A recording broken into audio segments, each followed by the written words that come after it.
آپ سے گزارش کرتے ہیں کہ اس چینل کو آپ ضرور سبسکرائب کریں اور اپنے فرینڈز کے ساتھ ان ویڈیوز کو ضرور شیئر کریں تاکہ اہل بیت کا پیغام زیادہ سے زیادہ جوانوں تک. اعوذ باللہ السمیع العلیم من الشیطان اللعین الرجیم. بسم اللہ الرحمن الرحیم. الحمد للہ الذی لم يتخذ ولدا ولم يكن له شريك في الملك ولم يكن له ولي من الذل وكبره تكبيرا.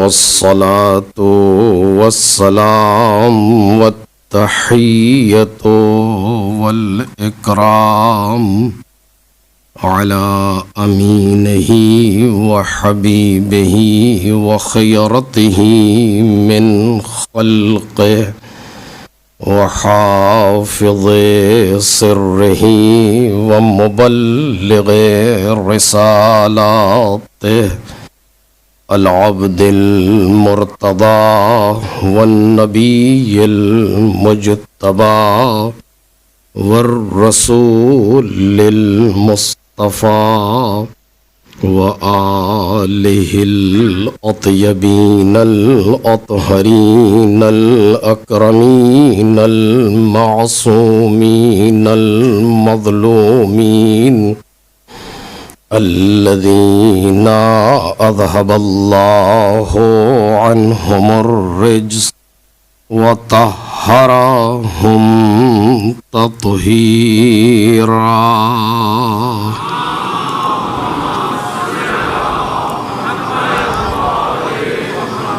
لا سيما ابن الزهراء بقية الله وآيته الكبرى ولعنة الله الأبدية على أعدائهم أجمعين. أما بعد فقد قال الله الكريم في الذكر الحكيم.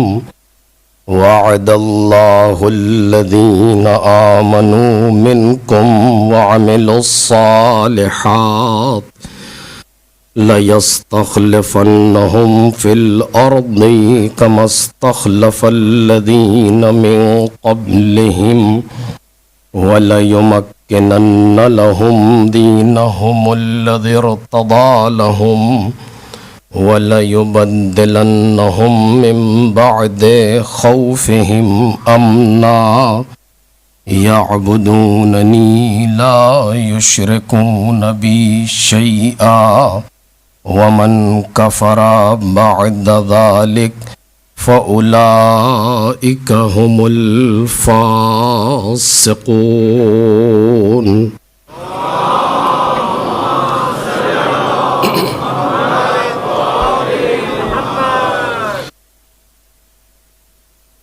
بزرگان محترم اور برادران ارجمند، سورہ مبارکہ نور کی اس آیہ کریمہ کے ذیل میں ہماری گفتگو جاری ہے، جس میں ارشاد خالق کائنات ہے کہ تم میں سے جو لوگ ایمان لائے اور عمل صالح انجام دیتے ہیں ان سے اللہ کا یہ وعدہ ہے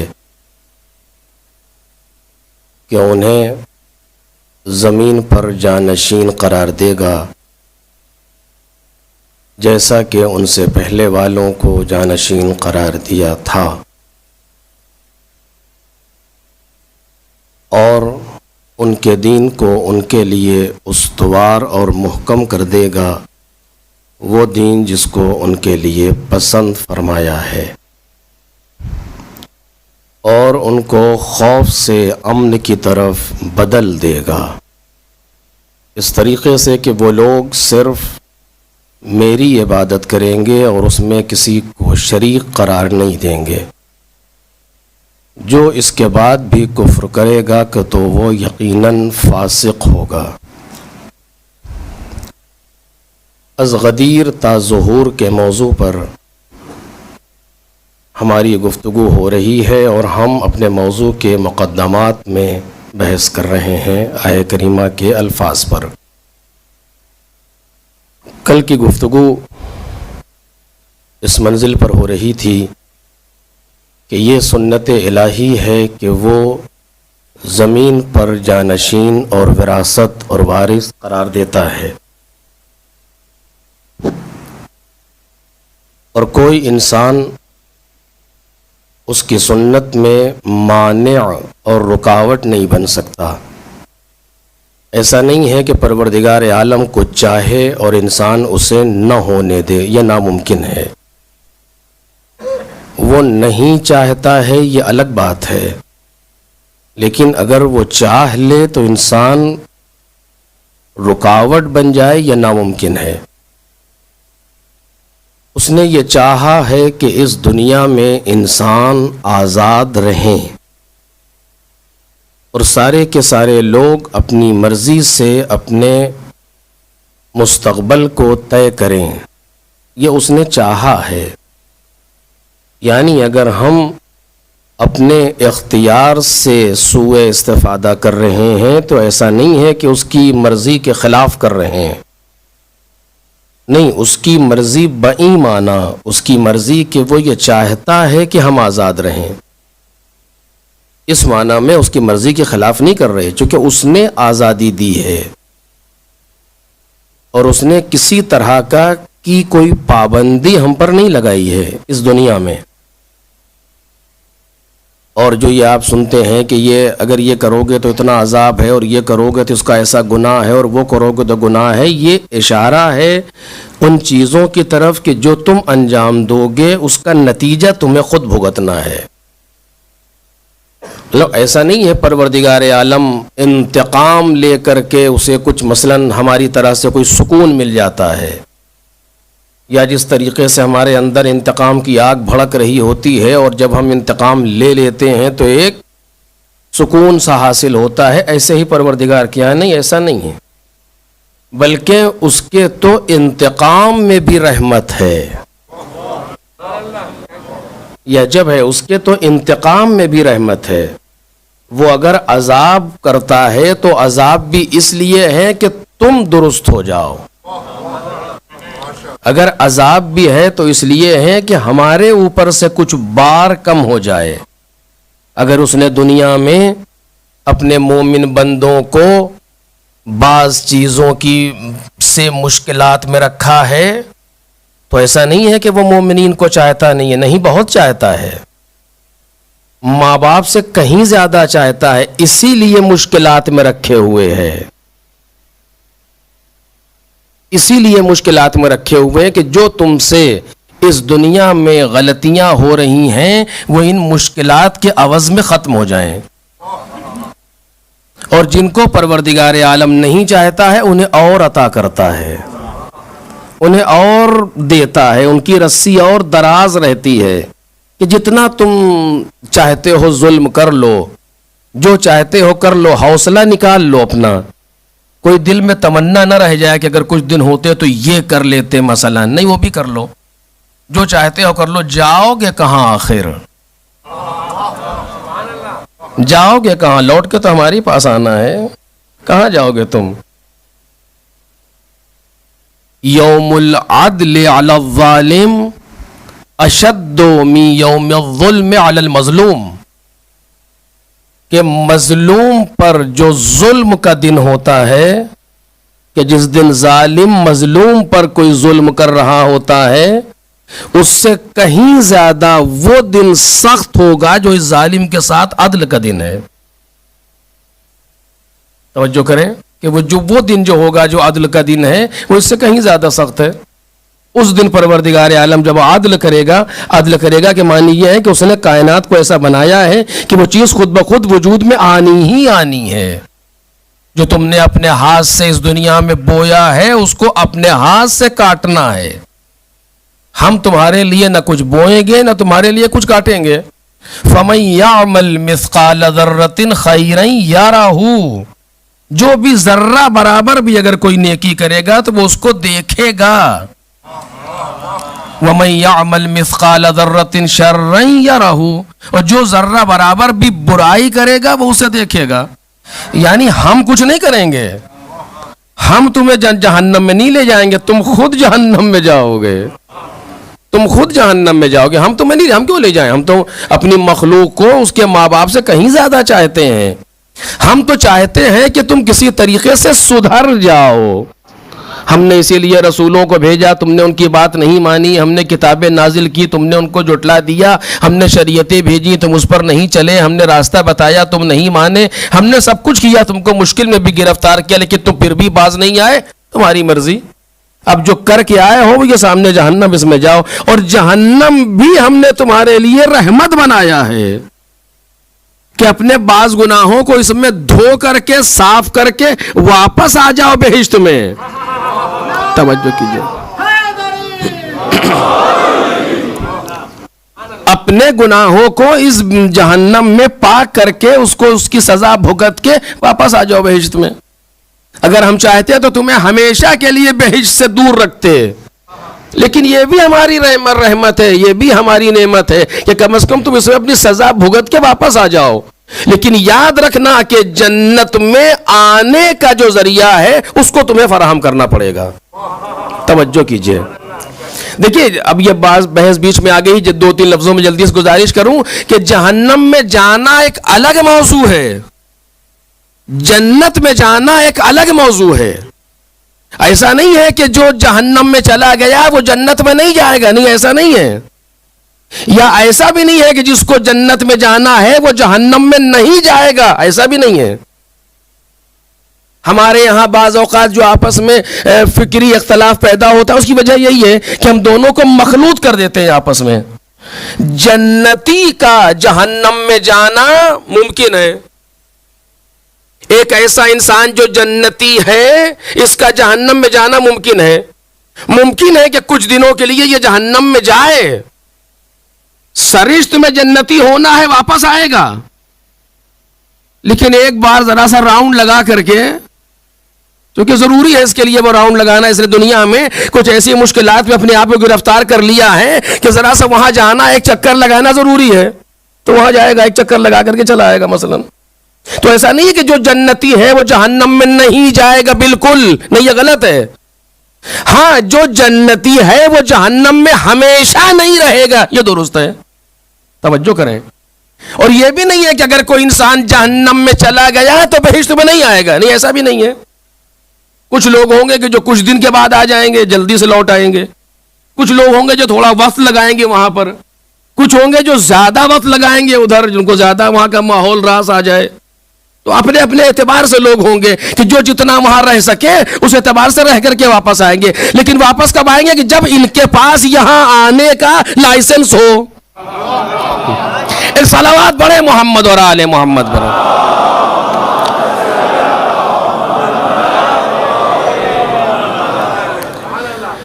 اب یہ بحث شروع ہو گئی ہے تو میں جلدی سے اسے بند کروں. البتہ اس کو بریکٹ میں ہی دیکھیے گا.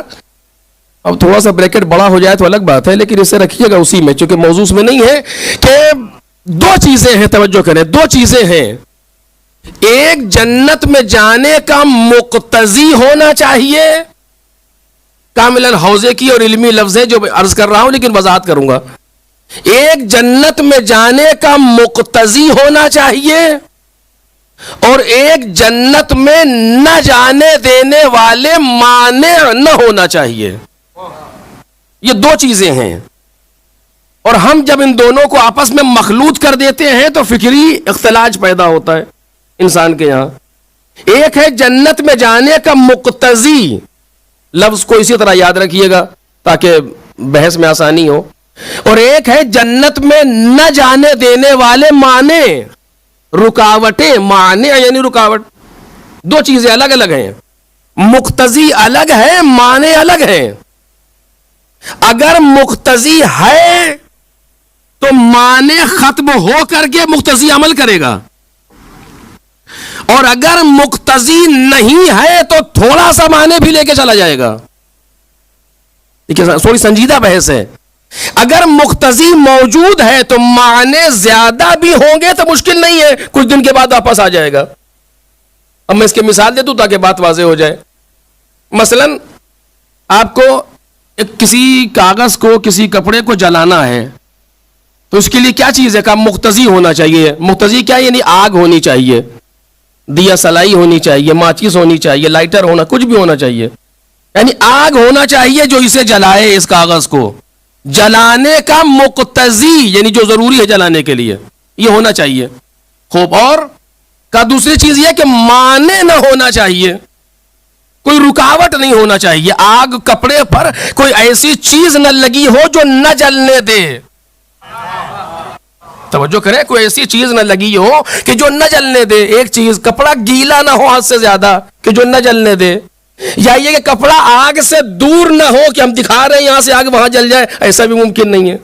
تو جتنے بھی معنی آپ سوچ سکتے ہیں یہ ساری رکاوٹیں نہ ہونی چاہیے، تبھی تو جلے گا وہ.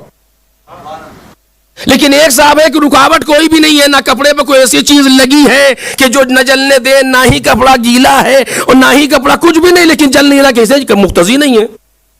اب آگ لگائیں گے تب تو جلے گا کہ ہم نے سارے معنی چھوڑا لیے مگر جل نہیں رہا. میرے عزیزوں مثال میں توجہ دے، کہیں کام آئے گی انشاءاللہ. کہ ہم نے سارے معنی دور کر لیے لیکن پھر بھی نہیں جل رہا. کہ جلے گا کیسے؟ مقتضی نہیں ہے. اقتضا جس چیز میں جلانے کی طاقت ہے وہ نہیں ہے. وہ ہو، معنی زیادہ بھی ہو تو ایک ایک کر کے ہٹاتے رہیے، ایک نہ ایک دن جل ہی جائے گا. ایک نہ ایک دن یہ کاغذ جل ہی جائے گا اگر مقتضی موجود ہے. لیکن اگر مقتضی نہیں ہے تو معنی لاکھ ہٹا لیجئے، جلنے والے نہیں ہیں. خوب. جنت میں نہ جانے دینے والے معنی کون سے ہیں؟ کہ وہ معنی جو جنت میں نہیں جانے دیں گے. کون سی وہ چیزیں ہیں جو انسان کو بہشت میں نہیں جانے دیں گی؟ کہ ہر وہ چیز روکے گی کہ جو آل محمد میں نہیں ہے. توجہ کریں، ہر وہ چیز جو آل محمد میں نہیں ہے وہ روکے گی، کیونکہ جنت میں صرف وہی چیز ہوگی جو آل محمد سے مل رہی ہو، مطابقت کر رہی ہو. مثلا آل محمد رجس سے دور ہیں تو کوئی بھی رجس جنت میں نہیں جا سکتا، چاہے وہ گناہوں کا رجس ہو، چاہے وہ دوسرے رجس ہو یا چلتے پھرتے رجس ہو، جنت میں نہیں جا سکتے. یہ چونکہ آل محمد کے پاس رزق نہیں ہے. میں آسان سے، چونکہ سیدہ شباب اہل جنہ ہے، یہ جوانان جنت کے سردار ہیں، تو انہی کے کوالٹی سے مل کر کے انسان جائے گا جنت میں. تو جتنے بھی اس طرح کے معنی، غیبت معنی ہے، چغلی معنی ہے، تکبر معنی ہے، حسد معنی ہے، ترک الصلاۃ معنی ہے، ترک واجبات معنی ہے، انجام محرمات معنی ہے، یہ سارے معنی ہیں. اب کہاں تک گنوں؟ آپ اسے گن ڈالیے بیٹھ کر کے کہ یہ جتنی چیزیں ہمارے اندر ہیں یہ سب ہمیں روک رہی ہیں. یہ سب بریکرز لگے ہوئے ہیں کہ جو سپیڈ نہیں بننے دیں گے. حسد ہے کہ روکے گا تمہیں، تکبر ہے کہ روکے گا تمہیں. کہ پھر کیا کرے گا؟ ختم کرو. کرے کیا مطلب؟ ختم کرو. اور پیغمبر آئے کس لیے تھے یہاں دنیا میں؟ صلوات پڑھے نا محمد اور آل محمد پر.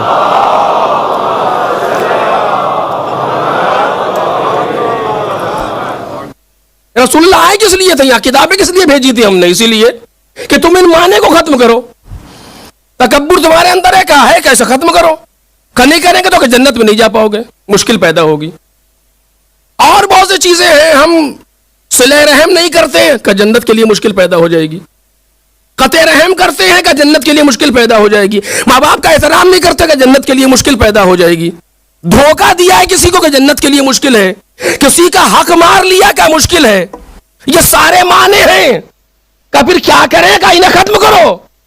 کہ کیسے ختم کرے گا؟ توبہ سے, استغفار سے, صلوات سے. اور اگر کوئی ایسا معنی ہے جس میں کوئی حق آ رہا ہے تو حق واپس کرو. اگر تم نے کسی کے 100 درہم چپکے سے دبا دیے تھے تو یہ توبہ سے ختم ہونے والا نہیں ہے. استغفار ضروری ہے لیکن اس کو ختم نہیں کرے گا. 100 درہم جا کے واپس کرو. کہ مر گیا تو ہوگا, اس کی طرف سے صدقہ دو. راستے بند نہیں ہے, سارے راستے کھلے ہوئے ہیں. کہ مر گیا کہ اس کی طرف سے صدقہ دو. کہ ہم نے کسی کی غیبت کی تھی, کہ کوشش کرو اس سے معافی مانگو. کہ معافی مانگیں گے تو اور مصیبت میں گرفتار ہوں گے. کہ اس کے لیے استغفار کرو, اس کی حیثیت کو سماج میں واپس لاؤ جو تمہاری وجہ سے خراب ہوئی ہے. دیکھ رہے ہیں آپ, یہ سارے معنی ہیں, ان معنی کو ختم کرو. لیکن معنی کو ختم کرنے سے کوئی جنت میں نہیں جائے گا. کاش میری بات واضح ہو جائے. معنی کو ختم کرنے سے کوئی جنت میں نہیں جائے گا. جنت میں جانے کے لیے معنی ختم کرنا سیکنڈ مرحلے پر ہے. فرسٹ مرحلے پر ہے مقتضی موجود ہو. پروردگار ہم نے کوئی نماز نہیں پڑھی گا, ٹھیک ہے. پروردگار ہم نے کوئی روزہ ترک نہیں کیا کا, ٹھیک ہے. پروردگار ہم نے صلہ رحم کیا ہے, ٹھیک ہے. کہ یہ سارے معنی ہم سے کیا مطلب؟ کہ بہشت میں جانا, کہ اس سے نہیں جاؤ گے.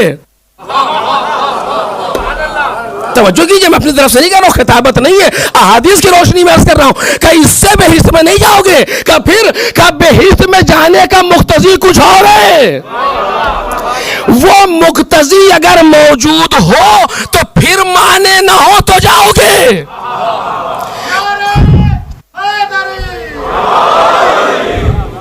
بہشت میں جانے کا مقتضی کچھ اور ہے. یہ بالکل درست ہے کہ تم نے نماز ترک نہیں کی, کہ معنی کو ہٹا دیا, بالکل صحیح ہے. اس کے لیے تمہیں صلہ مل جائے گا. تم نے روزہ رکھا اور روزہ رکھ کر کے تم نے ترک صوم نہیں کیا, اس کے تمہیں صلہ مل جائے گا. اب خدا یہاں دے دے, وہاں دے دے, کچھ ہو جائے, عذاب میں کمی کر دے, جہنم میں کچھ کم کر دے, وہ سب الگ موضوع ہے. وہ اس کا صلہ تمہیں بالآخر ملے گا. اگر تم نے نیک کام کیے ہیں صلہ تمہیں ملے گا. لیکن جنت میں جانے کا مقتضی کچھ اور ہے. جس طریقے سے کپڑے کو جلانے کے لیے کچھ اور چاہیے, اس کا صرف دوسرے موانع سے دور ہونا کافی نہیں ہے, اس کا مقتضی ضروری ہے جو اسے جلا سکے. اسی طریقے سے جنت میں جانے کا مقتضی ضروری ہے. مقتضی کیا ہے ہمیں نہیں معلوم, رسول اللہ سے پوچھئے کہ مقتضی کیا چیز ہے جو جنت میں انسان کو لے جائے گا. کہ لو اجتمع الناس علی حب علی لما خلق اللہ النار.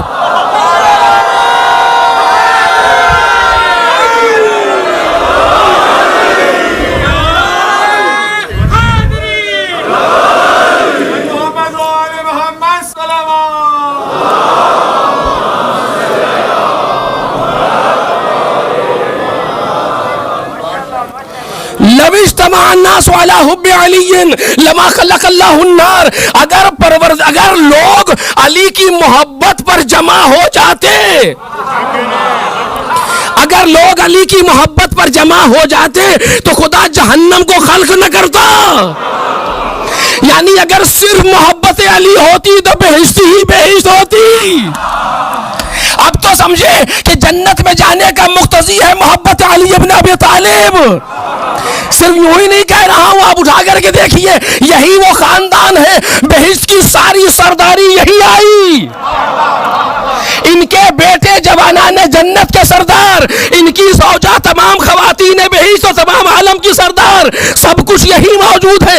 اگر جنت میں جانا ہے تو مقتضی ہے محبت محمد اور آل محمد علیہ السلام. ایک صلوات پڑھیں محمد اور آل محمد.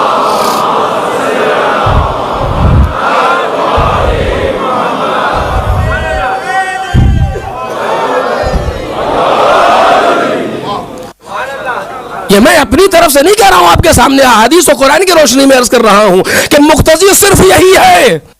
کیوں؟ اس لیے کہ آپ دیکھیے کہ ایک شخص سے آپ نے مسجد بنوائی, اللہ کا گھر ہے مسجد, انما یعمر مساجد اللہ من آمن باللہ, کہ جو اللہ پر ایمان رکھتا ہے وہی مسجد بناتا ہے. کتنی فضیلت مسجد کے لیے بنوائی. لیکن جس سے زمین لی تھی مسجد کے لیے اس کو پیسہ نہیں دیا. بڑی خوبصورت مسجد دنیا میں ایک عجوبہ بن کر کے سامنے آئی, لیکن نہ زمین کا پیسہ دیا نہ جس نے بنائی تھی اس کا پیسہ دیا. علماء سے پوچھے کیا حکم ہے؟ کہ حرام ہے نماز پڑھنا, حرام ہے. ارے بڑی خوب, کروڑ میں بنی ہے, یہ کتنے کروڑ میں بنی ہوگی؟ کہ نماز پڑھ لیں, کہ کچھ نہیں, کوئی حرج نہیں نماز پڑھنے میں, صرف باطل ہے. ایسی مسجد میں نماز پڑھنے میں کوئی حرج نہیں ہے, صرف باطل ہے. پھر سے پڑھیے کہ جو واجب کندھے پر تھا ادا نہیں ہوا. کہ اتنی خوبصورت مسجد میں بھی ادا نہیں ہوا. کہ جی نہیں. کہ کیوں؟ کہ اس لیے کہ جس کی زمین ہے اس کی اجرت نہیں دی گئی, جس نے بنایا ہے اس کی اجرت نہیں دی گئی. کہ اجرت نہ دینے سے باطل ہو گئی. کہ جی یعنی وہی تو اصل مسئلہ ہے. پیغمبر نے سب کچھ پہنچایا, پیغمبر نے سب کچھ پہنچایا, اجرت کیا مانگی؟ قل لا اسألکم علیہ اجرا الا المودۃ فی القربى. یہ محبت قرابت داران پیغمبر ہے, تو مقتضی ہے بہشت کے لیے. ایک صلوات پڑھ دے محمد اور آل محمد.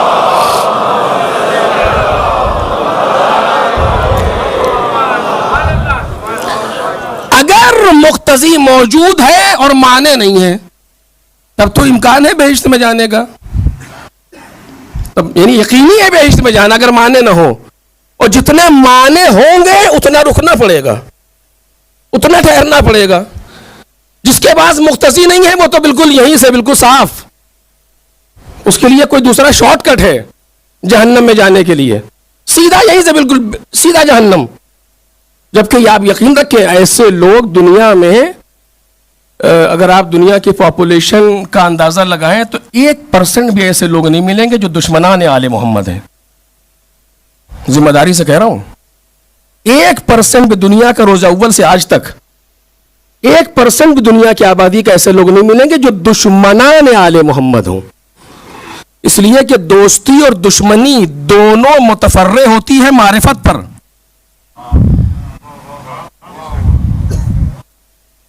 بھئی آپ میرے گاؤں میں ایک صاحب رہتے ہیں, فلاں نام کیا, آپ ان سے دشمنی رکھتے ہیں؟ کیسی دشمنی؟ کہ میں جانتا ہی نہیں انہیں کون ہے وہ.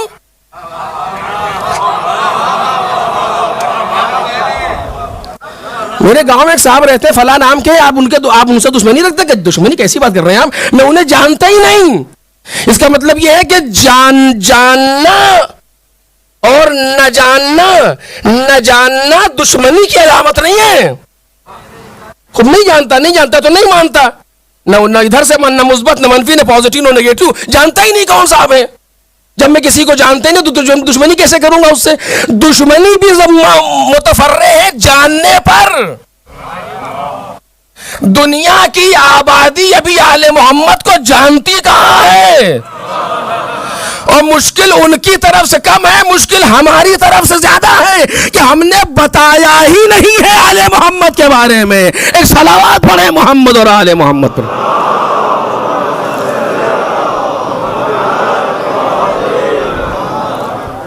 اور اب یہاں سے بات تک بات آئی ہے تو میں ایک جملہ صرف کہوں, جناب امام رضا علیہ الصلوۃ والسلام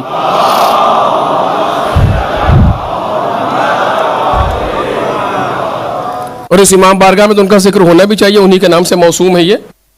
ایک اور صلوات پڑھے حضرت کے لیے.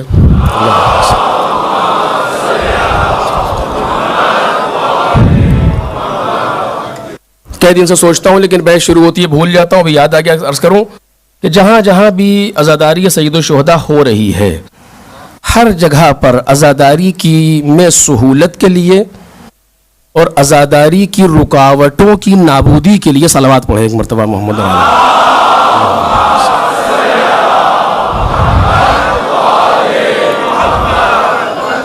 آپ نے ارشاد فرمایا کہ رحم اللہ عبدان احیا امرنا, خدا ایسے بندے پر رحمت نازل کرے, رحم کرے جو ہمارے امر کو زندہ کرتا ہے. اب یہ کافی طولانی حدیث ہے کہ امر کو زندہ کرتا ہے, کہ معنی کیا ہے, لیکن بہرحال ہمارے امر کو زندہ کرتا ہے. قیلا, پوچھا گیا, سوال کیا گیا کہ کیف یحیی امرکم, آپ کے امر کو کیسے زندہ کرے؟ تو آپ نے فرمایا کہ یتعلم علومنا ویعلمها الناس, ہمارے علوم کو سیکھے, علوم کو, توجہ میرے عزیزو, ہمارے علوم کو سیکھیں اور پھر جا کے لوگوں کو سکھائیں. متقین کو نہیں, صالحین کو نہیں, مومنین کو نہیں, مسلمین کو نہیں, لوگوں کو سکھائیں. یتعلم علومنا ویعلمها الناس. ہمارے علوم کو سیکھے بھی جا کے لوگوں کو سکھائے. یہاں تک تو بات آسان تھی, لیکن اس کے بعد یہ جملہ امام نے کہا بہت سخت ہے. کہتے فَإِنَّ النَّاسَ لَوْ عَلِمُوا مَحَاسِنَ كَلَامِنَا لَاتَّبَعُونَا. اگر لوگ ہمارے کلام کی خوبیوں کو جان لیں گے تو ہمارا اتباع کریں گے. بھائی امام رضا کا کہا ہوا غلط تو نہیں ہو سکتا, نعوذ باللہ. یہ تو مان لیں گے سورج نہیں نکلا, لیکن یہ نہیں ماننا کہ امام رضا نے جو کہا تھا وہ غلط ہو گیا. تو اگر دنیا کے لوگ ان کا اتباع نہیں کر رہے ہیں تو اس میں ایک راز یہ بھی ہے کہ ہم نے ابھی ان کے علوم کو پہنچایا ہی نہیں ہے دنیا کے سامنے. ایک صلوات پڑھیں محمد اور آل محمد.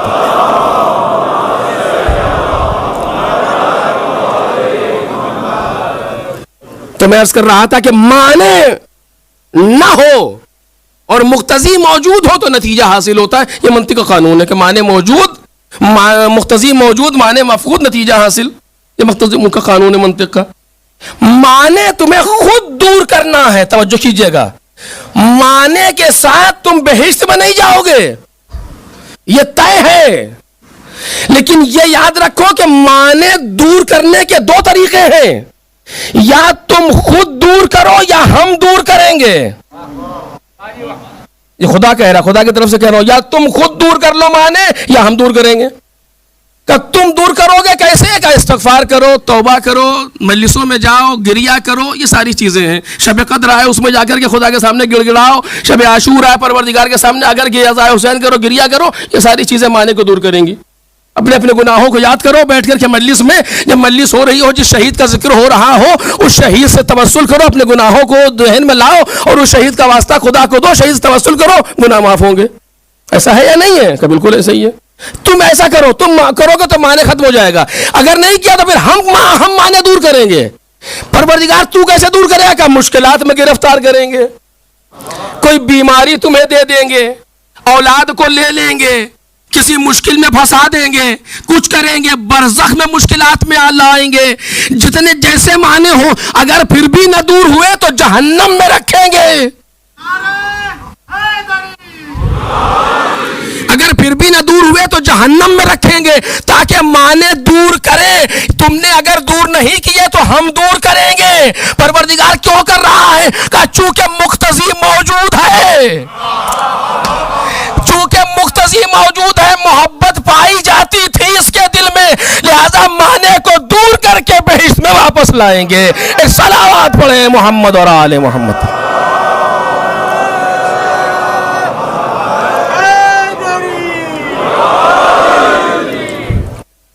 ایک اور صلوات محمد اور آل محمد.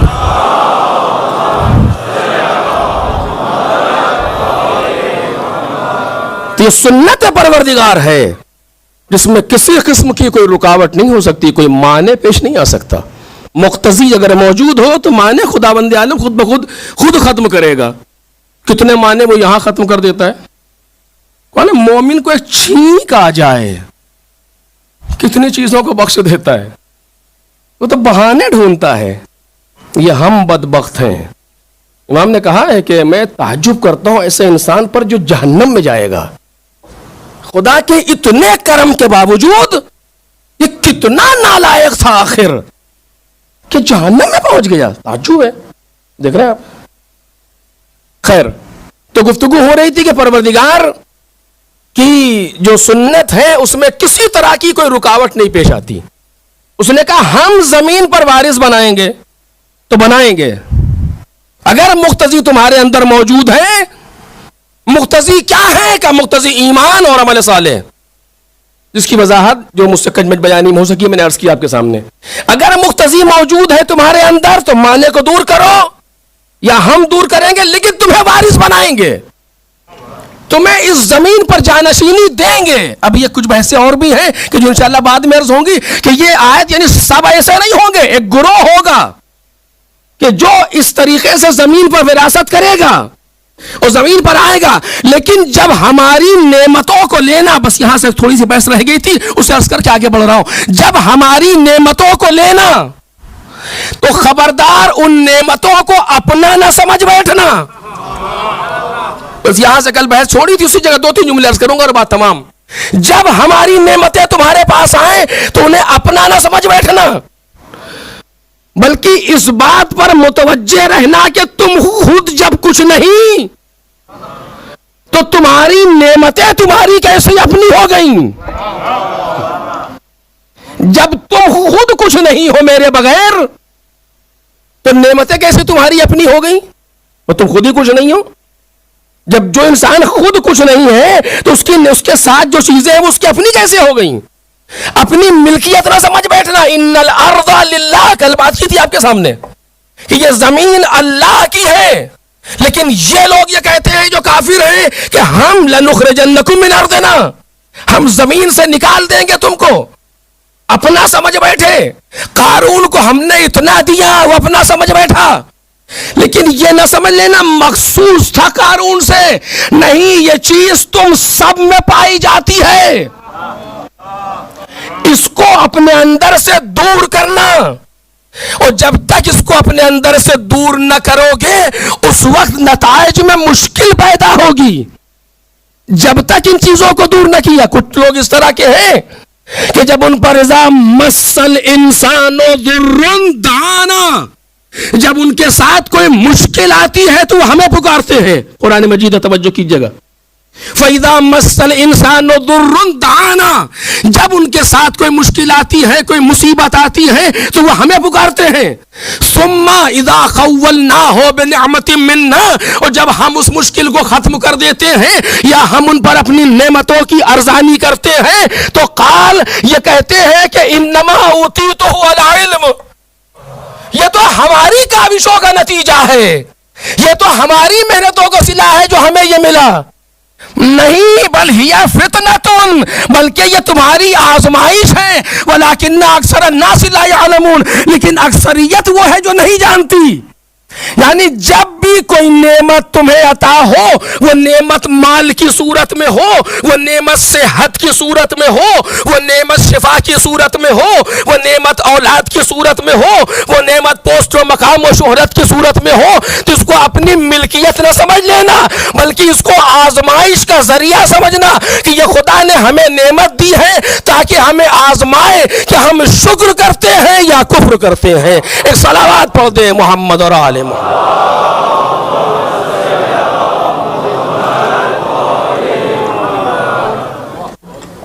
یہ من جانب اللہ ایک آزمائش ہے کہ شکر کرتے ہیں یا کفر کرتے ہیں. جیسا کہ میں نے کل آپ کے سامنے کہا جناب سلیمان کی طرف سے ھذا من فضل ربی، کہ یہ میرے پروردگار کا فضل ہے. لیبلونی، اس نے یہ فضل کیا تاکہ مجھے آزمائے. اشکرو ام اکفر، کہ میں شکر کرتا ہوں یا کفر کرتا ہوں. یہ من جانب اللہ ہے. فرق کہاں پیدا ہوتا ہے؟ توجہ کیجئے گا. فرق کہاں پیدا ہوتا ہے؟ صرف یہ بات آج عرض کروں، اور اگر وقت رہا تو اگلا جملہ، کہ فرق کہاں آتا ہے. جب انسان نعمتوں کو اللہ کی طرف سے سمجھتا ہے تو جتنی نعمتیں بڑھتی جاتی ہیں اتنا جھکتا جاتا ہے. یہ انسان کی خاصیت ہے. جب نعمتوں کو اللہ کی طرف سے سمجھے گا تو جتنی نعمتیں بڑھتی جائیں گی اتنا جھکتا جائے گا. مثال بالکل آسان ہے کہ آپ نے پیڑ میں شاخیں دیکھی ہے، ڈال دیکھی ہیں، جس ڈال پر پھل ہوتے ہیں وہی جھکتی ہے، اور جس پر پھل نہیں ہوتے وہ اکڑی کھڑی رہتی ہے. یعنی جس میں اتنا ظرف ہوتا ہے کہ نعمتوں کو اللہ کی طرف سے سمجھے، وہ جتنی نعمتیں وہ دیتا جاتا ہے وہ شکر پہ شکر کرتا رہتا ہے، اور جتنا شکر کے سجدے کرتا جائے گا اتنا جھکتا جائے گا. چونکہ سجدے کی خاصیت ہی یہی ہے کہ اپنی ساری چیزوں کو سرنڈر کرو خدا کے سامنے. جتنا زیادہ وہ دیتا جاتا ہے بندہ اتنا جھکتا جاتا ہے. اور اگر بندہ باظرف نہیں ہے اور نعمتوں کو اللہ کی طرف سے نہیں، چانس، اتفاق اور اپنی محنت اور اپنا صلہ اور ان طرح سے دیکھتا ہے، تو جتنی جتنی نعمتیں ملتی جاتی ہیں اتنا اکڑتا جاتا ہے, اتنا طغیان کرتا جاتا ہے. جتنی نعمتیں ملتی جاتی ہیں اتنا اور دوسروں پر فخر کرتا جاتا ہے, اور دوسروں پر زیادتی کرتا جاتا ہے جتنی نعمتیں ملتی جاتی ہیں. لیکن جو واقعاً اللہ کا بندہ ہے اس کو جتنی نعمتیں ملتی جاتی ہیں اتنا جھکتا جاتا ہے. اور بس یہاں پر ایک جملہ عرض کرنا چاہتا ہوں میرے عزیزو, ائمہ طاہرین کی سیرت کی روشنی میں, اور اسی وہی آخری فقرہ اس باب کا, کہ جتنی نعمتیں ملتی ہیں اتنا ہی جھکتا ہے, اور نعمتوں کو اپنی طرف سے نہیں سمجھتا. نہیں, کاش میں اس بات کو واضح کر سکوں آپ کے سامنے. دیکھیے, ایک ہے ہماری اپنی ذات, خوب, اور ایک ہے اس ذات پر خدا کی نعمتیں. کم از کم عقلی اعتبار سے تو ان دونوں کو الگ کر سکتے ہیں نا, کیونکہ ایک وقت تھا جب ہم تھے لیکن کچھ نہیں تھا. ایسا ہے یا نہیں ہے؟ آپ کو تو یاد نہیں ہوگا, ماں باپ سے پوچھئے کہ ایک وقت تھا کہ جب ہم تھے لیکن کچھ نہیں تھا. نہ طاقت تھی, نہ قوت تھی, نہ توانائی تھی, نہ کسی طرح کی کوئی شہرت تھی, نہ کسی طرح کا کوئی نام تھا, نہ پوسٹ, نہ مقام, نہ یہ نہ وہ, کچھ بھی نہیں تھا. اگر ماں باپ کا رحم و کرم نہ ہوتا تو یہ زندگی واپس ہو جاتی. کچھ نہیں تھا. قرآن مجید نے قصیدہ پڑھا, واللہ میں کہہ چکا اسی اشرے میں, واللہ اخرجکم من بطون امہاتکم لا تعلمون شیئا. خدا نے تم کو ماؤں کے شکم سے خارج کیا اس طرح کہ تم کچھ بھی نہیں جانتے تھے, کچھ اپنا نام بھی تم کو نہیں پتا تھا, کچھ نہیں. یعنی ہم تھے لیکن اور کچھ نہیں تھا. اس کے بعد, جبکہ یہ ایک طرح سے غلط ہے جو میں کہہ رہا ہوں آپ کے سامنے, کہ ہم تھے اور کچھ نہیں تھا, یعنی بہت سی چیزیں اس وقت بھی تھیں کہ ممکن تھا کہ نہ ہو. ہم جب تھے تو بہت سی نعمتیں خدا کی اس وقت بھی تھی ہمارے ساتھ, لیکن ہم متوجہ نہیں تھے, نہ اس وقت تھے نہ آج ہیں. کون سی نعمتیں؟ ہم تھے, نعمت بصارت تھی. ہم تھے, نعمت گویائی تھی, ولو اس وقت بول نہیں پاتے تھے.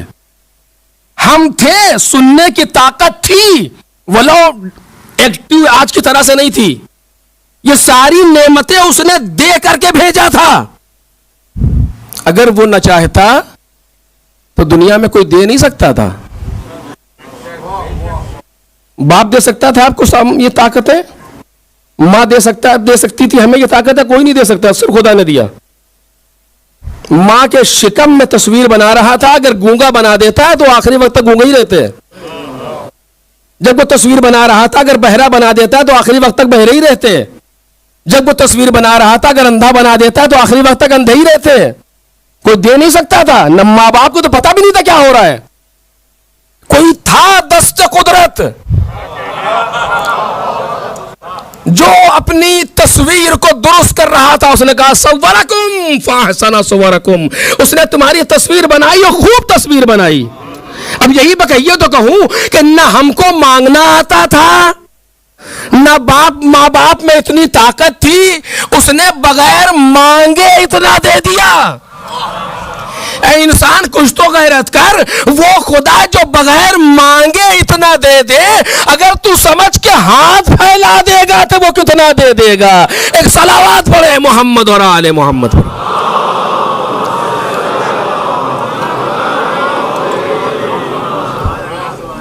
خوب, ایک ہم ہیں اور ایک ہماری ذات ہے اور اس کے ساتھ نعمتیں ہیں.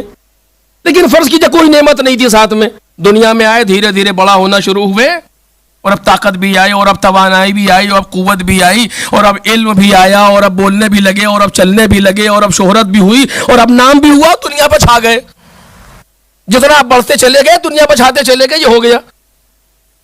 اب یہاں پر توجہ کریں, جو لوگ اللہ کی طرف سے ہیں اور نعمتوں کو اللہ کی طرف سے دیکھتے ہیں, وہ ابھی بھی اپنے آپ کو ویسا ہی سمجھتے ہیں جیسے تھے. میں کاش میری بات واضح ہو جائے. وہ ویسا ہی آج بھی سمجھتے ہیں جیسے تھے. ان ساری چیزوں کو اللہ کی طرف سے امانت سمجھ رہے ہیں اور سمجھ رہے میرا کچھ بھی نہیں ہے، یہ جو دیا ہے سب اس نے دیا ہے، ہم تو ماں کے شکم سے خالی آئے تھے، یہ سب اس دنیا میں اس نے دے دیا، اس کا ہے، ہمارا کچھ نہیں۔ اب یہاں پر دیکھنے کے دو انداز ہوں گے، بہت توجہ عزیزو، دیکھنے کے دو طریقے ہوں گے۔ کچھ وہ ہوں گے کہ جو نعمتوں کو اپنا سمجھ کے اپنے آپ کو دیکھیں گے تو متکبر بن جائیں گے دنیا میں، اور کچھ وہ ہوں گے جو نعمتوں کو اللہ کی طرف سے دیکھیں گے تو متواضع بن جائیں گے، تواضع کریں گے۔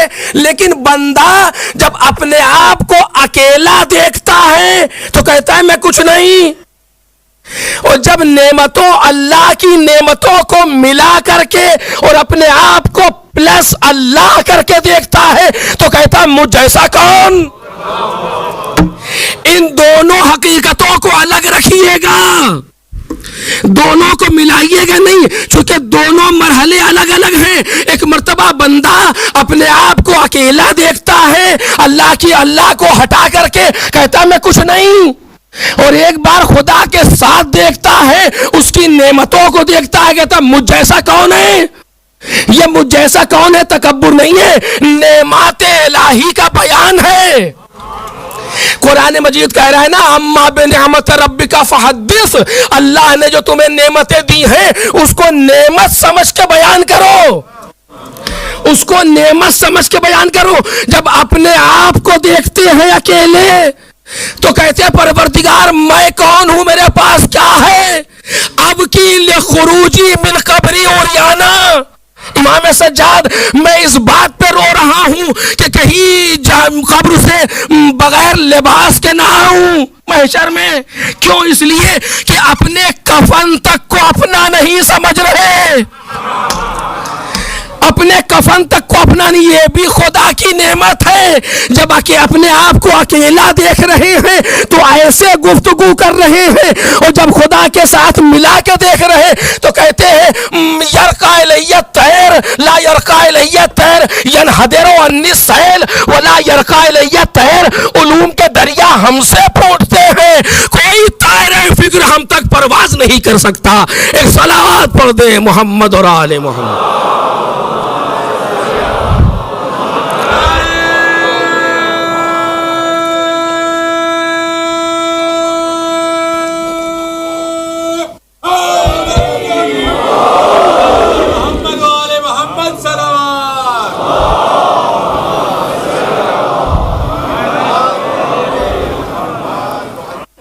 ائمہ طاہرین علیہم السلام جب ایسی گفتگو کرتے ہیں کہ میں کچھ نہیں، اور مولائے کائنات ہی کہتے نظر آئے کہ آہ من قلت الزاد و طول السفر و بعد الطریق، آہ میرے پاس زاد راہ کتنا کم ہے اور راہ کتنی طولانی ہے، راستہ کتنا دور ہے۔ جب یہ علی کہہ رہے ہیں تو اپنے آپ کو اکیلا دیکھ رہے ہیں، یعنی یہ نظر اپنی ذات پر ہے کہ میں اس کے سامنے کچھ نہیں، لیکن جب ادھر ملا کر کے دیکھا تو کون ہے جو میرے مقابلے میں ٹک سکے۔ تب ایسی کوئی روح میرے بغیر سانس نہیں لے سکتی، کوئی پتا میرے اذن کے بغیر گر نہیں سکتا۔ یہ کب کہہ رہے ہیں؟ جب جانشین خدا سمجھ کے گفتگو کر رہے ہیں۔ ایک صلوات پڑھیں محمد اور آل محمد۔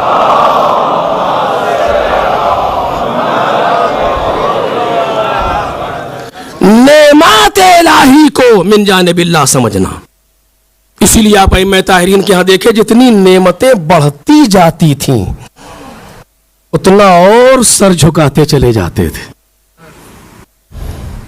کون سی نعمت تھی جو ان کو ملی نہیں، بلکہ نعمتیں تو ان سے شروع ہوتی ہیں، یہ نعمتوں کو لینے نہیں جاتے، نعمتیں خود ان تک آ کر کے شروع ہوتی ہیں۔ یہ وہ گھرانہ ہے جو نعمات الہی کا مرکز بنا ہوا ہے۔ انعمت علیہم کے مصداق ہیں یہ لوگ، انعمت علیہم کے مصداق ہیں یہ لوگ، لیکن جتنی نعمتیں بڑھتی جا رہی ہیں اتنا سر جھکاتے چلے جا رہے ہیں۔ بس میرے عزیزو کہ ایسے لوگ وہ ہیں جو زمین پر جانشین بنیں گے، اور میں اپنے موضوع کے مقدمات کو فراہم کر رہا ہوں انشاءاللہ دھیرے دھیرے. اب آج ایک ذرا اس کے بعد کے جملے پر ذرا سی وضاحت اور باقی کل انشاءاللہ. یہ پہلا جملہ تھا جو پہلا وعدہ پروردگار عالم نے مومنین و صالحین سے کیا. وعد اللہ الذین آمنوا منکم وعملوا الصالحات لیستخلفنہم فی الارض. وہ زمین پر انہیں خلافت اور جانشینی عطا کرے گا. کما استخلف الذین من قبلہم، جیسا کہ ان کے پہلے والوں کو عطا کر چکا ہے. ایک دوسرا وعدہ وَلَيُمَكِّنَنَّ لَهُمْ دِينَهُمْ، کہ وہ ان کے لیے ان کے دین کو مستحکم کر دے گا. توجہ کریں، اس کو میں ذرا سی اس کی وضاحت آج کروں گا، باقی کل انشاءاللہ. کہ ان کے لیے ان کے دین کو مستحکم کر دے گا. وَلَيُمَكِّنَنَّ لَهُمْ دِينَهُمْ، دینہم کے معنی کیا ہے؟ ان کا دین. دین تو دین الہی ہے، یہ ان کا کیا مطلب؟ سوال ہے نا، کیا مطلب دین اور بھی ہے کیا کسی کے؟ میں نے اس سے پہلے بھی آپ کے سامنے کہا ہی ہوگا، دنیا میں تو کہہ چکا ہوں کہ دین آسمان سے صرف ایک آیا ہے، دوسرا نہیں. الہی دین، آسمانی دین صرف ایک ہے، اس کا نام ہے اسلام. دوسرا کوئی دین آسمان سے آیا ہی نہیں، الہی دین کوئی دوسرا ہے ہی نہیں. آج آپ جا کر کے سرچ کیجئے اگر انٹرنیٹ پر دین ابراہیمی یا دین الہی، ادیان الہی، تو 3 دین نکل کے سامنے آتے ہیں، یہودیت و مسیحیت اور اسلام. 3 دین ادیان الہی کے نام پر. لیکن یہ غلط ہے. کوئی دوسرا دین نہ جناب موسیٰ لے کر کے آئے تھے، نہ جناب ابراہیم لے کر کے آئے تھے، نہ جناب عیسیٰ لے کر کے آئے تھے. ایک دین ہے اسلام. اسی لیے آپ وہ آیت جو سب کو یاد ہوگی یہاں سے وہاں تک، ان الدین عند اللہ الاسلام، ترجمہ کیا ہے؟ اللہ کے نزدیک، اللہ کے نزدیک. لیکن بعض جگہوں پر آپ دیکھیں ترجمے میں پسندیدہ بڑھایا گیا. اللہ کے نزدیک پسندیدہ دین اسلام ہے، پسندیدہ، محبوب. یہ کیوں بڑھا؟ انا، بے شک، الدین، دین، عند اللہ، اللہ کے نزدیک، الاسلام، اسلام ہے. پسندیدہ کس چیز کا ترجمہ ہے؟ یہ لفظ پسندیدہ یعنی محبوب، یہ کس چیز کا ترجمہ ہے؟ یہ تو آئی نہیں قرآن میں. تو جب قرآن میں نہیں تو ہم کو بڑھانے کا حق کس نے دیا؟ توجہ کرنا، کرٹیسائز نہیں کر رہا ہوں، صرف ایک طالب علم کی حیثیت سے بات کر رہا ہوں. جب نہیں ہے قرآن مجید میں لفظ پسندیدہ، جس کا عربی ہے محبوب، لفظ محبوب عربی کی لفظ ہے، تو پروردگار کو کہنے میں کیا مشکل تھی کہ ان الدین المحبوب عند اللہ الاسلام، اللہ کے نزدیک محبوب دین اسلام ہے، پسندیدہ دین اسلام ہے. اس نے نہیں کہا. جب نہیں کہا تو ہم کون ہوتے ہیں کہنے والے؟ جتنا خدا نے کہا ہے ہمیں اتنا ہی کہنے کا حق ہے. جتنا ائمہ طاہرین نے بتایا ہے اتنا ہی کہہ سکتے ہیں، نہ آگے نہ پیچھے. اور یہ تو پیغمبر نے کر کے بتا دیا، جو پیچھے تھے ان کو انتظار کیا، جو آگے تھے واپس بلایا. کہ دین کے مسئلے میں، چونکہ آج دین کا پیغام آنا ہے، دین کے مسئلے میں آگے پیچھے نہیں کر سکتے. اسی لیے اکثر کہا کرتا ہوں کہ جو دعائیں معصومین نے تعلیم فرمائی ہیں، جیسے تعلیم دی ہے ویسے ہی پڑھیں. ہمیں نہ کچھ گھٹانے کا حق حاصل ہے نہ بڑھانے کا حق حاصل ہے. اب بعض جگہوں پر دیکھیے اللہم کل ولیک الحجۃ ابن الحسن، آخر میں کہتے ہیں برحمتک یا ارحم الراحمین. اب یہ کس نے کہا؟ تمتعوا فیہا طویلا، یہاں تک معصوم نے کہا. اور برحمتک یا ارحم الراحمین آپ نے کس کی اجازت سے کہا؟ یہ کیسے بڑھا دیا آپ نے؟ آپ کو حق حاصل ہے، ہمیں حق حاصل ہے، کس نے بڑھا دیا؟ یہ ہوں کی بات نہیں ہے، معصوم کا جملہ ہے. اور جہاں آپ نے بڑھایا اس کا اثر گیا، اس لیے کہ یہ جملہ آپ کا ہے، ان کا نہیں ہے، پوری دعا کو خراب کرے گا. برحمتک یا ارحم الراحمین کی اگر ضرورت ہوتی تو وہ خود کہتے، جیسے کہ دوسری جگہ پہ کہا ہے انہوں نے. لیکن جہاں ضرورت تھی وہیں کہا ہے. وہ جانتے ہیں اس طرف کے عالم کو، ہم نہیں جانتے. لہذا جتنا انہوں نے کہا ہے ہم موظف ہیں بعنوان خادم و غلام کہ نہ ایک لفظ بڑھا سکتے ہیں نہ ایک لفظ گھٹا سکتے ہیں. ایک صلوات پڑھیں محمد اور آل محمد.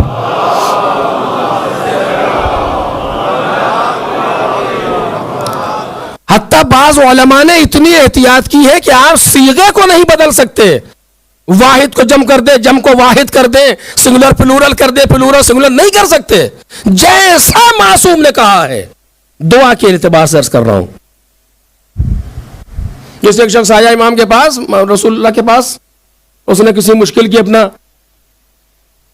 روداد بیان کی تو انہوں نے دعا دے دی کہ یا اللہ یا رحمان یا رحیم یا مقلب القلوب ثبت قلبی علی دینک. کس کو پڑھ ٹھیک ہو جائے گا. اور کچھ دن پڑھتا رہا, کچھ نہیں ہوا, پھر آ گیا. یا رسول اللہ آپ نے کہا تھا کہ ہم اتنے دن سے پڑھ رہے ہیں, کچھ ہوا نہیں, کیا پڑھ رہے ہو؟ کہا کہ یا اللہ یا رحمان یا رحیم یا مقلب القلوب والابصار ثبت قلبی علی دینک. آپ نے کہا یہ والابصار کس نے کہا تھا؟ یا رسول اللہ وہ تو مقلب القلوب بھی ہے, مقلب ابصار بھی ہے. کہ وہ ہے, لیکن جو ہم نے کہا ہے وہی کہو. وہ ہے, سچ ہے, لیکن جو ہم نے کہا ہے وہی کہو. ایسا نہیں ہے کہ مگر ہر دوا ہر جگہ فائدہ کر دے. نہیں, جو ڈاکٹر تجویز کر رہا ہے اسے گھٹانے بڑھانے کا حق حاصل نہیں ہے, ورنہ تو ڈیتھ کے امکان بھی پائے جاتے ہیں. ایک صلوات پڑھے محمد اور آل محمد.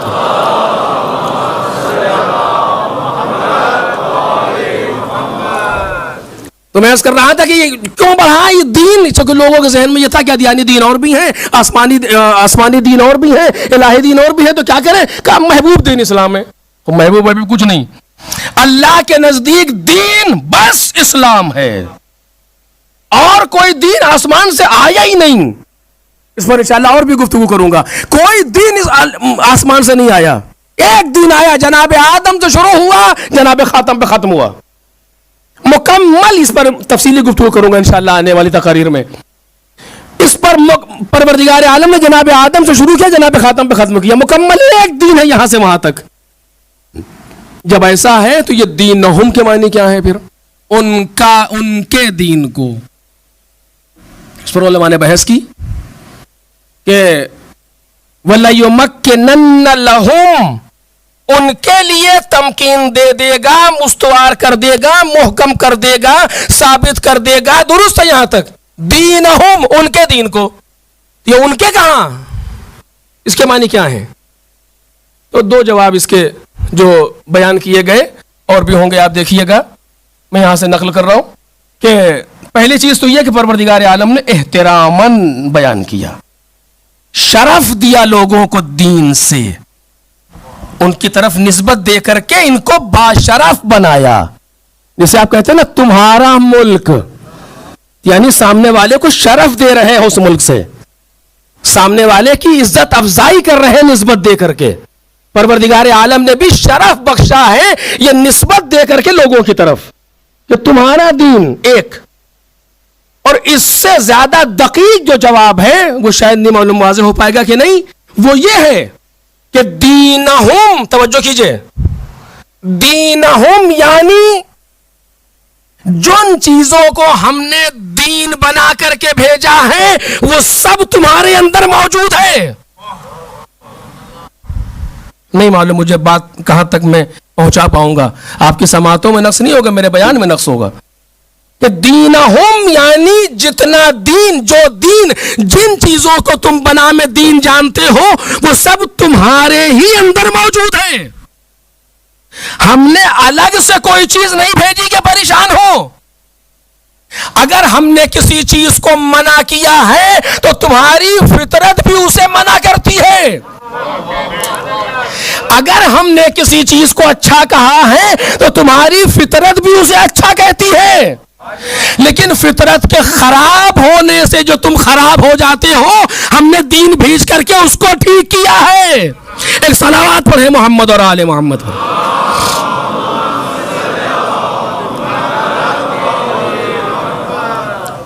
اچھا, یہاں جتنے انسان بیٹھے ہیں یہاں سے وہاں تک, ممبر کے اوپر سے ممبر کے نیچے تک, سب سے آپ پوچھئے کہ جھوٹ صحیح ہے, اچھا ہے یا سچ؟ سب سے پوچھئے آپ ایک ایک کر کے, مجھ سے پوچھئے, اپنے آپ سے پوچھئے کہ جھوٹ اچھا ہے یا سچ؟ سب کہیں گے سچ. اچھا, کون سا ایسا انسان ہے جس نے زندگی میں جھوٹ نہیں بولا؟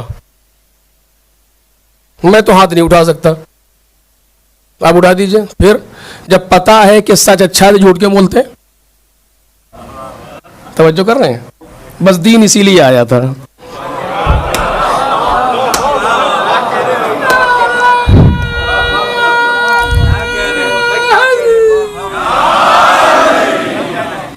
صلوات پڑھیں محمد اور آل محمد پر.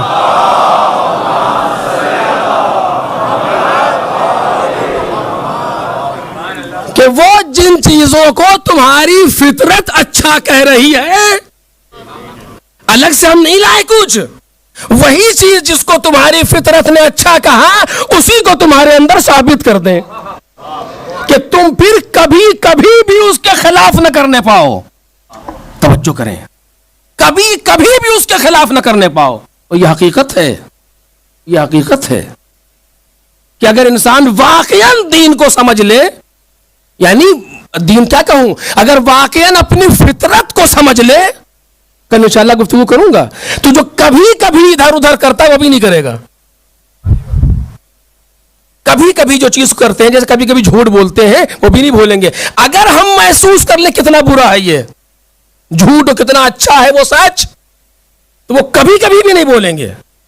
دین اسی لیے آیا تھا کہ ان کبھی کبھی ہونے والی ہماری فطرت میں پائی جانے والی چیزوں کو جو کبھی کبھی اس کے خلاف جاتے ہیں اسے بھی خلاف نہ کریں. سارے انبیاء اسی لیے آئے، سارے رسول اسی لیے آئے، دین الگ سے نہیں آیا. اب آپ نے سمجھا کیا ہوا؟ وَلَنُمَكِّنَنَّ لَهُمْ دِينَهُمْ، ہم انہی کے دین کو جو انہی کا ہے، الگ سے نہیں آیا. انہی کی فطرت میں پہلے سے موجود ہے، اسی کو ان کے لیے تمکین دے دیں. ایک صلوات پڑھیں محمد اور آل محمد.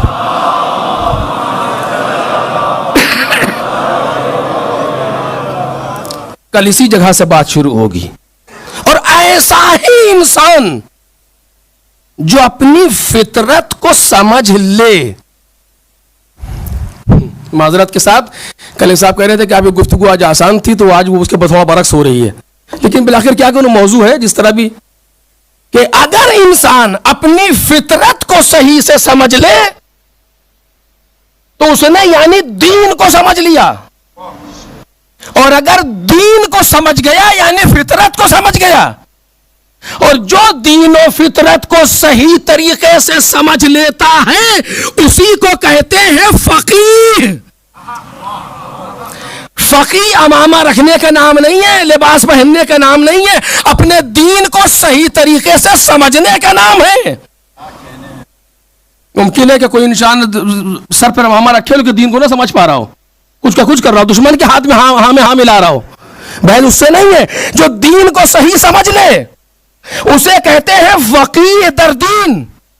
فقیہ کی دو اصطلاح، ایک وہ اصطلاح جو بھی حوزے میں ہے، حوزے علمیہ میں، اس کے معنی ہے فقیہ کے معنی ہوتا ہے مجتہد، لیکن ہم اس کی بات نہیں کر رہے ہیں، ہم اصل کی بات کر رہے ہیں کہ یعنی فقیہ جو دین میں فقیہ ہو، دین کو صحیح سمجھ رہا ہو. یہ لقب بڑی مشکل سے مل سکتا ہے، بڑی مشکل سے مل سکتا ہے کہ جو انسان اپنے دین میں اس منزل پر آ جائے کہ اسے معصوم فقیہ کہہ دے. سوچیے وہ کس مقام پر ہوگا جسے معصوم فقیہ کہے اور عنوان دے دے کہ من حسین ابن علی ابن ابی طالب الی الرجل الفقیہ حبیب ابن مظاہر. یہ خط ہے حسین ابن علی ابن ابی طالب کی طرف سے مرد فقیہ حبیب ابن مظاہر کے نام. دیکھ رہے ہیں آپ کتنا کنٹرول ہوگا حبیب کو اپنی فطرت پر، کتنا کنٹرول ہوگا جناب حبیب کو اپنے دین پر کہ سرکار سید الشہداء وقت کا امام حجت پروردگار اس انسان کو فقیہ کہہ کے پکار رہا ہے. فقیہ جو اپنے دین کو سمجھتا ہے. ہم پھر کہہ رہے ہیں کہ فقہ اصطلاحی کی بات نہیں کر رہے جو ٹرمنالوجی کے طور پر ابھی حوزے میں ہے، ہم اصل پر گفتگو کر رہے ہیں. یعنی دین میں فقیہ ہونا، سوجھ بوجھ پیدا کر لینا. اور ایسا تھا یہ انسان کہ جتنا ہم سوچیں جناب حبیب کے لیے کم ہے. کچھ خصوصیتیں ایسی ہیں جناب حبیب کی جس کا مقام قیامت تک جس کا جواب ممکن نہیں ہے. مثلاً خصوصیت ہی ہے کارواں کربلا کی طرف جا رہا ہے. امام حسین سلام اللہ علیہ نے ایک جگہ پر کچھ پرچم تقسیم کیے. جب یہ سمجھ لیا کہ اب جنگ واقع نہیں ہونا ہے, جنہ مسلم شہید کر دیے گئے اور دوسرے لوگ کئی سفیر امام کے شہید ہو گئے, تو ایک جگہ پر قافلے کو روکا اور پرچم تقسیم کیا. کسی کو سردار بنایا, کسی کا اس کو پرچم دیا, کہیں کا سردار میں کا, ذرا الگ الگ طریقے سے. ایک پرچم امام نے اپنے پاس رکھ لیا. کسی نے دیکھا کہ ایک بچ گیا, کہا مولا یہ بھی, کہا نہیں اس کا لینے والا آئے گا.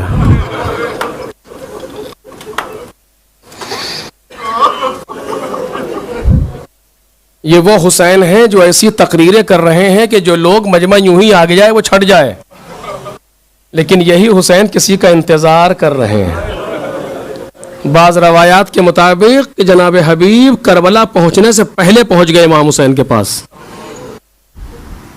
اور امام حسین نے پرچم رکھا. کچھ دیر کے بعد گرد اڑنا شروع ہوئی کوفے کی طرف سے. لوگوں نے دیکھا کہ کوئی فوج آ رہی ہے کیا؟ امام نے کہا پرچم لینے والا آ رہا ہے.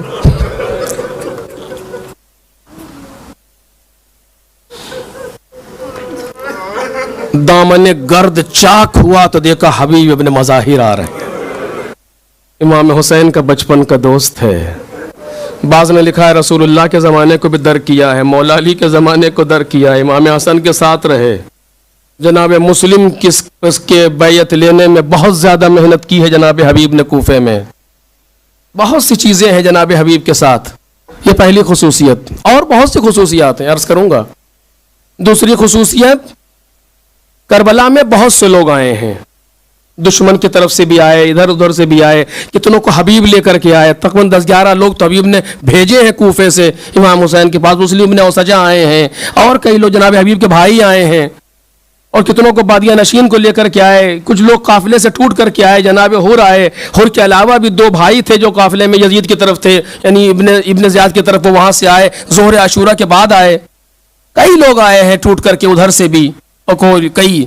لیکن پوری ذمہ داری جہاں تک میں نے دیکھا کسی ایک کو بھی جناب زینب نے سلام نہیں کہلایا.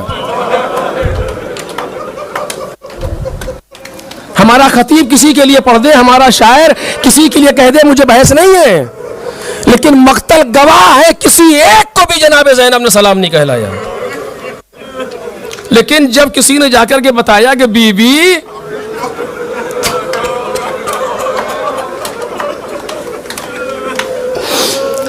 آپ کے بھیا کے بچپن کا دوست حبیب آیا ہے, تو جناب زینب سلام اللہ علیہ نے کہا کہ فضا جا کے حبیب کو میرا سلام کہہ دو. کیا سمجھ رہے ہیں آپ اسے کہ معمولی چیز ہے؟ فضا حبیب کو میرا سلام کہہ دو. علی کی بیٹی شوخی نہیں ہے جناب زینب, کوئی آسان مرحلہ نہیں ہے. معصوم ہونا چاہیے جناب زینب کو سمجھنے کے لیے. علی کی علم لدنی رکھنے والی بیٹی, معصوم نے کہا ہے کہ علم لدنی جناب زینب کے پاس, اور کسی ایک کو جناب زینب نے سلام نہیں کہلایا. میں پوری ذمہ داری سے کہہ رہا ہوں, میں نے کہیں نہیں دیکھا کہ کسی ایک کو بھی جناب زینب نے سلام کہلایا ہو سوائے جناب حبیب کے. یہ کیا مطلب ہے؟ تو جناب حبیب کو جا کے میرا سلام کہہ دو. فضا باہر آئی, حبیب مبارک ہو. کیا ہوا کہ علی کی بیٹی تمہیں سلام. جناب حبیب نے منہ پر تماچے مارے, خاک اٹھا کر کے سر پہ ڈالی. ہائے وہ وقت آ گیا کہ شہزادیاں غلاموں کو سلام کہیں.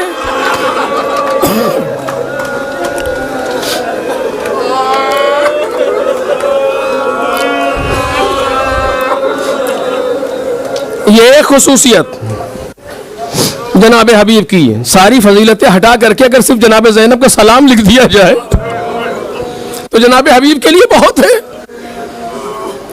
ایک خصوصیت جناب امام سجاد نے دی جناب حبیب کو. آپ کو معلوم ہے جناب امام سجاد نے تمام لاشوں کو دفن کیا 13 محرم کو. کوفے کے قید خانے میں قید تھے جناب امام سجاد، وہاں سے آئے. جناب زینب نے دیکھا کہ امام سجاد نے ہتھکڑی کی طرف دیکھا تو کھل کے زمین پہ چلی گئی. بیڑی کی طرف دیکھا، اس نے پیروں کو چھوڑ دیا. کہا میرے لال کیا ہوا؟ کہ پھپھی اماں بنی اسد آ گئے. لاشوں کو دفن کرنے کے لیے بنی اسد مقتل میں آ رہے ہیں اور اب میری ذمہ داری ہے، میں کربلا جا رہا ہوں. پھپھی اماں گھبرائیے کہ نہیں، ابھی آتا ہوں واپس. آ کر کے دفن کیا. جناب عباس کا جنازہ الگ، حر کے رسالے والے حر کے جنازے کو اٹھا لے گئے الگ. جناب عباس کو الگ دفن کیا امام حسین نے، امام سجاد نے. باقی سارے بنی ہاشم وغیرہ بنی ہاشم گنج شہیدہ میں دفن ہیں، لیکن جناب حبیب کو الگ دفن کیا. یہ خصوصیت دی ہے امام سجاد نے جناب حبیب کو. اور کہاں دفن کیا؟ امام حسین کے دروازے پر، جہاں امام حسین ذبح کیے گئے اور جہاں دفن کیے گئے، دونوں کے بیچ میں. ایسا لگ رہا ہے کہ آج بھی حبیب امام حسین کے دروازے پر بیٹھے ہیں. ارے جاؤ تو پہلے باب الحسین سے اجازت لے کے جاؤ.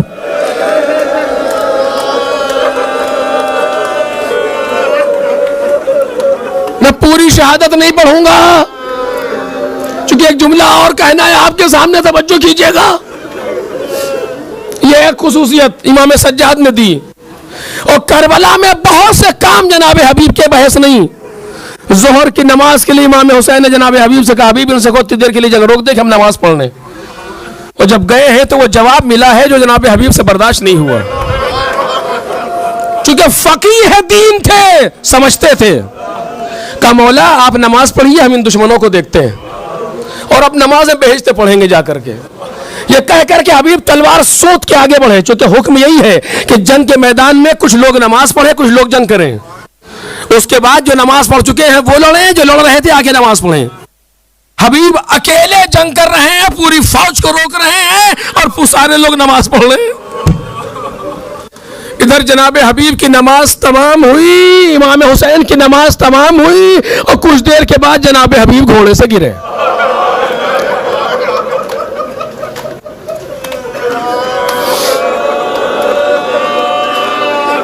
آپ مقتل کربلا دیکھیے، کہیں پر یہ نہیں لکھا کہ امام حسین سلام اللہ علیہ کے چہرے پر کچھ شکستگی کے آثار آئے ہوں. نہیں، جتنا حسین عصر سے قریب ہوتے جا رہے تھے اتنا چہرہ کھلتا جا رہا تھا. اور جب خنجر کے نیچے آئے جیسے 14ویں رات کا چاند چمکتا ہے. دو موقع ایسے آئے ہیں جب امام حسین کو جھٹکا لگا اور راوی نے لکھا فبان الانکسار فی وجہ الحسین. ایسا لگا حسین کے چہرے پر آثار شکستگی آئے، ایسا لگا کہ جیسے حسین ٹوٹ سے گئے.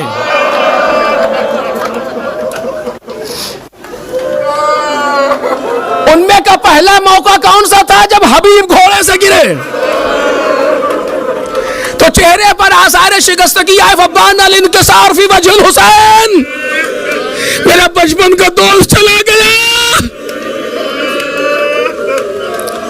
لاشیں پر آئے. للہ درک یا حبیب کنت فاضلا تختم القرآن فی لیلۃ واحدہ. خدا تم پر رحمت کرے، تم ایک شخص فاضل تھے، ایک رات میں پورے قرآن کی تلاوت کرتے تھے حبیب. مجلس تمام ہو گئی، صرف ایک جملہ سن لیجئے بس. حبیب کا سر بدیل نے قلم کیا. سر لے کر کے بدیل دو لوگوں نے حبیب کو مارا. اس میں سے ایک حسین ہے بن نمیر اور ایک بدیل. حسین نے سر قلم کیا جناب حبیب کا اور کہا مجھے دے دو چونکہ میں نے مارا. کہا نہیں، میں نے گھوڑے سے گرایا ہے، میں حقدار ہوں.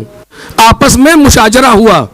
اس نے کہا اچھا اتنی دیر کے لیے سر دے دو کہ ہم ایک بار کربلا میں اسے گھما لیں کہ لوگ دیکھ لیں کہ ہم نے مارا. کیا ٹھیک ہے. حسین نے سر لیا، گھوڑے کی گردن میں باندھا، ایک چکر کربلا میں لگایا. اس کے بعد یہ مقتل کی جملے ہیں، خطابت نہیں سمجھیے گا. اس کے بعد اس نے سر اس بدیل کو دے دیا، بدیل بن سارم. اس کو سر دے دیا. اس نے سر گھوڑے کی گردن میں لٹکایا، کوفے لے کر کے گیا. مجلس تمام ہو گئی، جب یاد آئے تو روئیے گا. گھوڑے کی گردن میں سر لٹکا ہوا ہے، کوفے لے کر کے گیا، دارالامارہ پر ہے، ابن زیاد کے پاس جانا چاہتا ہے. کیا دیکھا؟ کچھ دیر سے ایک 13-14 برس کا لڑکا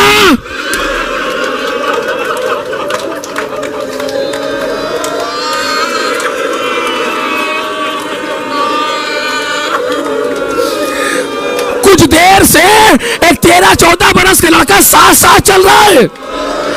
اسے کچھ شک سا ہوا. کہا تم کون ہو؟ کیوں میرے ساتھ آ رہے ہو؟ کہا نہیں کچھ نہیں. کہ کچھ تو ہے، بتاؤ تو ساتھ میں آ رہے ہو. کہا یہ سر جو تم نے گھوڑے کی گردن میں لٹکایا ہوا ہے یہ میرے بابا کا سر ہے. کہا یہ میرے بابا کا سر ہے. ارے اس سر کو مجھے دے دو، میں لے جا کے دفن کر دوں. اس نے کہا نہیں ہم نے انہیں مارا ہے، قتل کیا ہے. ابن زیاد سے جا کے انعام لیں گے. کہا خدا تجھے اس کا انعام قیامت میں دے گا. اس بچے نے، سن سکیں گے آپ، اس بچے نے غور سے اس کی صورت کو دیکھا، ذہن پر صورت کو نقش بنایا، اور اسی دن سے باپ کے انتقام کی فکر میں لگ گیا. اسی نیت سے مصعب کی فوج میں داخل ہوا اور اس قاتل کو ڈھونڈتا رہا. ایک دن پا لیا، خیمے کے اندر تھا، جا کے اسے قتل کیا. میں آواز دوں گا، اے حبیب کے بیٹے،